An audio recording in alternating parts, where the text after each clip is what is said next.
Mumbai highway మీద right from Muthangi నుంచి జహీరాబాద్ వరకు కంప్లీట్ హైవే మొత్తం కూడా యాక్టివిటీ జరుగుతూ ఉంటుందండి. ఎక్కడ కూడా మీరు హైవేలో గ్యాప్స్ ఉండడం కానీ, అంటే బ్లాంక్ ఓపెన్ ల్యాండ్స్ కనిపించు మీకు. ఐదర్ ఎడ్యుకేషనల్ ఇన్స్టిట్యూషన్స్ కానివ్వండి, హాస్పిటల్స్ కానివ్వండి, హౌసింగ్ సొసైటీస్ కానీ, లేఅవుట్స్ కానీ, హోటల్స్, దాబాస్, అంటే గ్రోత్ తో నిండిపోయినటువంటి ఒక హైవే. ఆ హైవే మీద మనం ఉన్నాం.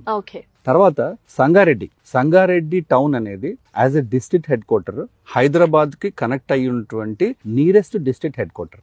ఆల్రెడీ సంగారెడ్డిలో హైవేకి దగ్గరగా ఉన్నది 70,000-80,000 రూపీస్. కొంచెం లోపలికి వెళ్తే కనుక 40,000-50,000 రూపీస్ లో జరుగుతుంది. అక్కడ ప్లాట్స్ బిజినెస్ కానివ్వండి, ప్రైసెస్ అలా నడుస్తున్నాయి. సో ఇప్పుడు సంగారెడ్డి టౌన్ ఆర్గానికల్ గా మేము హిస్టారికల్ లాస్ట్ 5 years డేటా చూస్తే కనుక it is growing from Sangareddy towards Peddapur.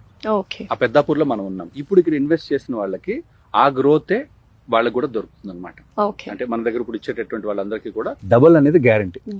Oh super. So first of all Annapurna county పేరైతే చాలా బాగుంది. సో ఎన్ని ఏకర్స్ లో డెవలప్ చేస్తున్నారు? ఒక ప్లాట్ సైజ్ ఎక్కడి నుంచి ఎక్కడ దాకా ఉంది? ఎన్ని డిఫరెంట్ సైజెస్ ఉన్నాయి? So Annapurna county total 32 acres layout అండి. 32 acres.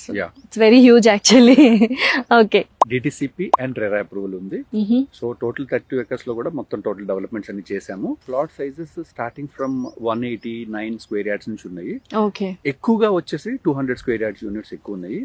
East and west facing units బాగా ఉన్నాయి, అవైలబుల్ గా ఉన్నాయి. సో యూజువల్ గా ఓపెన్ ప్లాట్స్ అంటే హైదరాబాద్ కి ఎక్కడో దూరంగా వేస్తూ ఉంటారు వెంచర్స్.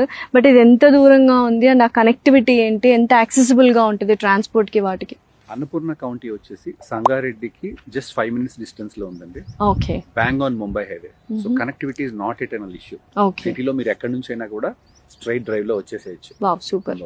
అలాగే so 4 lane becoming 6 lane is one important point. Madinaguda నుంచి సంగారెడ్డి వరకు ఉందో ఈ టోటల్ స్ట్రెచ్ లో టోటల్ 7 flyovers ప్లాన్ చేశారండి.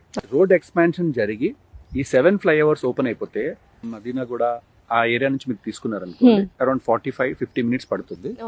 ఆ టైము రోడ్ ఎక్స్పాన్షన్ అయ్యి హైవేస్ అన్ని ఓపెన్ అయిన తర్వాత it is going to come down to 30 minutes అండి. సార్ హైదరాబాద్ లో రియల్ ఎస్టేట్ ఎలా పెరిగిపోతుందో అందరికీ తెలిసి చాలా 4 directions లో పెరుగుతుంది.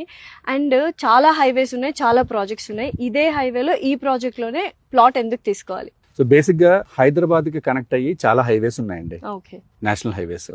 వీటన్నిటిని కలుపుతూ రీజనల్ రింగ్ రోడ్ ఒక 350 kilometers లో రాబోతుంది. కరెక్ట్. సో మేమేం చేసామంటే ఈ ప్రాజెక్ట్ చేసేటప్పుడు స్టడీ చేసుకుని, ఎందుకంటే మనం ఫ్యూచర్ లో ల్యాండ్ తీసుకుని ఒక ప్రాజెక్ట్ చేస్తున్నాము అంటే కంపెనీ నమ్మి ఇన్వెస్ట్ చేసిన ఇన్వెస్టర్స్ కి గ్రోత్ ప్రాస్పెక్ట్స్ ఎలా ఉంటుంది అనేది ఒక చిన్న రీసెర్చ్ చేసాం. సో ఆ పాయింట్ ఆఫ్ వ్యూలో ఏంటంటే రీజనల్ రింగ్ రోడ్ కి హైవేస్ ఎక్కడెక్కడైతే కనెక్ట్ అవుతున్నాయో వాటిని కొన్ని హాట్ స్పాట్స్ ఐడెంటిఫై చేసాం.